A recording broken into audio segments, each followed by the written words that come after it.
আসসালামু আলাইকুম। আপনারা দেখছেন সিবিএন টিভি ইউএস এর সংবাদ বুলেটিন। সঙ্গে আছি আমি আইনাল হক। শুরুতেই এসেনশিয়াল হোম কেয়ার সংবাদ শিরোনাম। আরও 7 দেশের পণ্যের নতুন শুল্ক বসালেন ট্রাম্প। অ্যাপস্টিন ফাইল ফাঁসের হুমকি দিয়ে ট্রাম্পকে চাপে রাখছেন মাস্ক। এবং সৌদিতে প্রবাসীদের জন্য সম্পত্তি কেনার সুযোগ। শুনছিলেন এসেনশিয়াল হোম কেয়ার সংবাদ শিরোনাম। এবার বিস্তারিত। মার্কিন প্রেসিডেন্ট ডোনাল্ড ট্রাম্প আরও 7টি দেশের পণ্যের উপর নতুন পাল্টা শুল্ক আরোপ করেছেন। বুধবার Philippines, Brunei, Moldova, Algeria, Iraq, Libya ও শ্রীলঙ্কাকে এই সংক্রান্ত চিঠি পাঠানো হয়। এর আগে সোমবার আরও 14টি দেশকে একই ধরনের চিঠি দেওয়া হয়েছিল। অর্থাৎ সপ্তাহ জুড়ে মোট 21টি দেশের উপর শুল্ক আরোপ করলেন ট্রাম্প। নতুন শুল্ক হার 20 থেকে 30% মধ্যে, যার বেশিরভাগই পূর্বের চেয়ে কিছুটা কম। উদাহরণস্বরূপ শ্রীলঙ্কার পণ্যের শুল্ক কমে 44 থেকে 30% করা হয়েছে। ট্রাম্প জানান, এইসব দেশের সঙ্গে যুক্তরাষ্ট্রের বাণিজ্য ঘাটতি কমাতে এই পদক্ষেপ নেওয়া হয়েছে। তবে বিশেষজ্ঞরা বলছেন, অনেক দেশের ঘাটতি খুবই সামান্য। কুখ্যাত যৌন অপরাধী জেফ্রি অ্যাপস্টিনের গোপন ফাইল নিয়ে ফের আলোচনায় ইলন মাস্ক।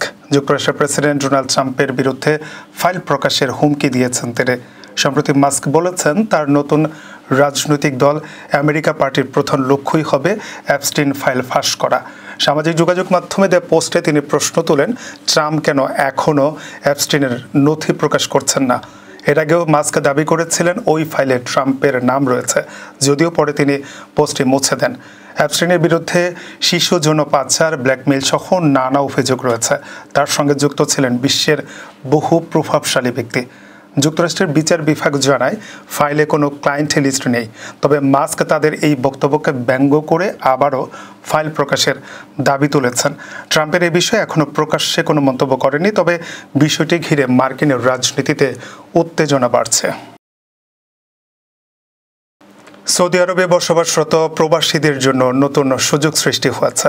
2026 সাল থেকে নির্দিষ্ট কিছু অঞ্চলে বিদেশি নাগরিক ও কোম্পানিগুলো সম্পত্তি কেনার অনুমতি পাবে। ইতিমধ্যে দেশটির মন্ত্রিসভা নতুন এই আইন অনুমোদন করেছে। প্রথম ধাপে রিয়াদ ও জেদ্দার মতো গুরুত্বপূর্ণ শহরগুলোতে সম্পত্তি কেনা যাবে। তবে মক্কা ও মদিনার মতো ধর্মীয় শহরগুলোতে সম্পত্তি কেনার ক্ষেত্রে থাকবে কঠোর বিধিনিষেধ এবং বিশেষ অনুমতির প্রয়োজন হবে। এই আইন কার্যকর হবে 2026 সালের জানুয়ারি থেকে।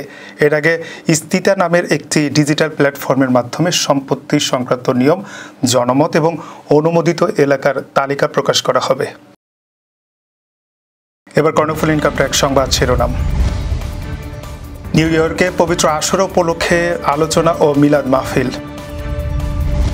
চিটাগাং অ্যাসোসিয়েশন অফ নর্থ আমেরিকার পিকনিকে প্রবাসীদের মিলন মেলা। চট্টগ্রাম বিমানবন্দরে আমদানি নিষিদ্ধ ক্রিমের চালান আটক। চট্টগ্রাম বন্দরের এনসিটি পরিদর্শন করলেন নৌবাহিনী প্রধান। এবং রাঙামাটির লংগদুতে সেতু নামের মরণ ফাঁদ। আবারও স্বাগতম সিবিএন টিভি ইউএস এর সংবাদ বুলেটিনে। শুনছিলেন কর্ণফুলী ইনকাম ট্যাক্স সংবাদ শিরোনাম। এবার বিস্তারিত। নিউ ইয়র্কের জ্যাকসন হাইটসে পবিত্র আশুরা উপলক্ষে এক ভাবগম্ভীর আলোচনা ও মিলাদ মাহফিল অনুষ্ঠিত হয়েছে। গত 8 জুলাই নবান্ন পার্টি সেন্টারে এই আয়োজন করে আশুরা উদযাপন কমিটি নিউ ইয়র্ক। এদিনের অনুষ্ঠানে প্রবাসী বাংলাদেশি মুসলমানদের উল্লেখযোগ্য উপস্থিতি ছিল। আলোচনায় বক্তারা কারবালার হৃদয় বিদারক ঘটনার ইতিহাস তুলে ধরেন এবং হজরত ইমাম হোসাইন ও তার অনুসারীদের আত্মত্যাগের মহিমা স্মরণ করেন। অনুষ্ঠানের শুরুতে পবিত্র কোরআন তেলাওয়াত ও হামনাদ পরিবেশিত হয়।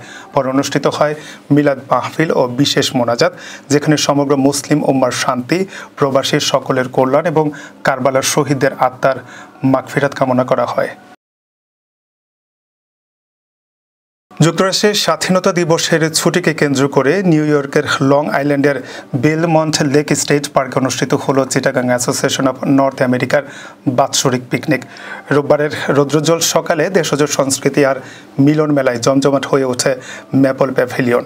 New York, new jersey, Connecticut, Atlanta, Philadelphia, Los Angeles সহ নানা শহর থেকে হাজারো প্রবাসী চট্টগ্রামবাসী অংশ নেন এই আয়োজনে।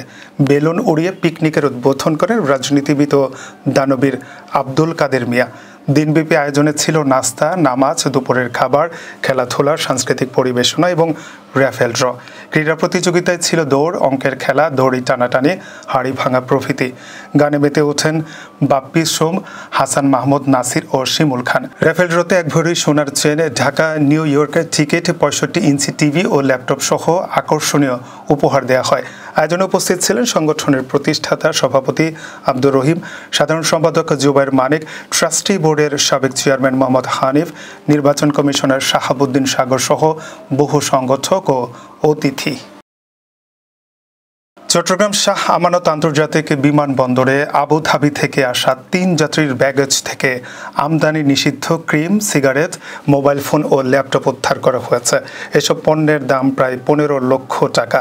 বুধবার রাত 8:55 আবুধাবি থেকে আসা এয়ার অ্যারাবিয়ার ফ্লাইটের যাত্রী মোহাম্মদ রিপন, মোহাম্মদ মুজিবুর রহমান, মোহাম্মদ তাজুল ইসলামের ব্যাগেজে এসব পণ্য পাওয়া গেছে।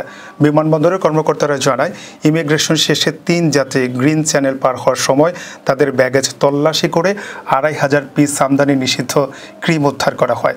প্রথমবারের মতো অভিযুক্ত হয় পণ্য আটক করে 3 যাত্রীকে সতর্ক করে ছেড়ে দেওয়া হয়েছে বলে জানায় কর্তৃপক্ষ।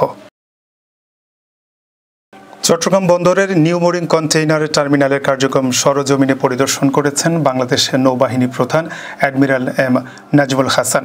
পরিদর্শনকালে তিনি এনসিটি 2 জেটি এলাকায় কন্টেইনার হ্যান্ডলিং কার্যক্রম, অ্যাপ্রিসে পয়েন্টে কন্টেইনার এক্সামিন কার্যক্রম এবং সিটিএমএস ভবনের টার্মিনাল অপারেশন সিস্টেম কার্যক্রম পরিদর্শন করেন।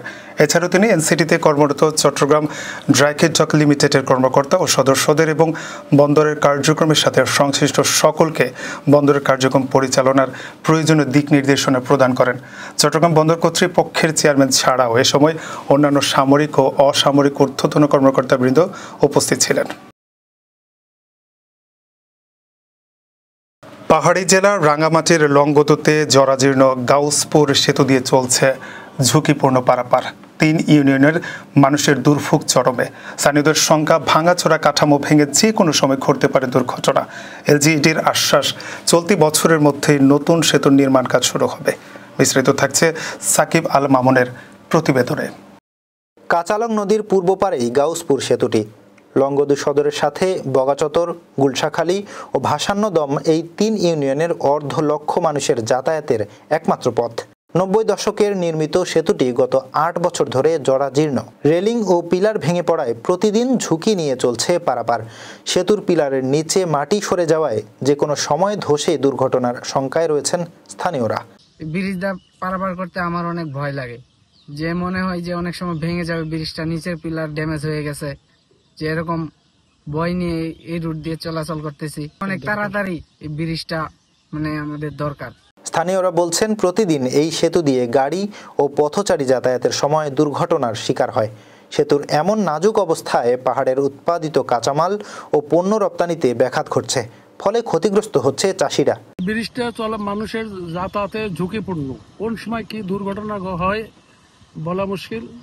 আর ব্রিজটা অতিরিক্ত চিপা, ব্রিজটা আর 2 ফুট চওড়া হলে মানুষের যাতায়াতে ভালো হয়। স্কুল, কলেজ ও মাদ্রাসা পড়ুয়া শিক্ষার্থীদের জন্য মরণ ফাঁদ বলে মনে করছেন অভিভাবকরা। তারা বলছেন, নিরাপদ যাতায়াতে দ্রুত যদি নতুন সেতু নির্মাণ করা না হয় তাহলে বড় ধরনের দুর্ঘটনার আশঙ্কা রয়েছে।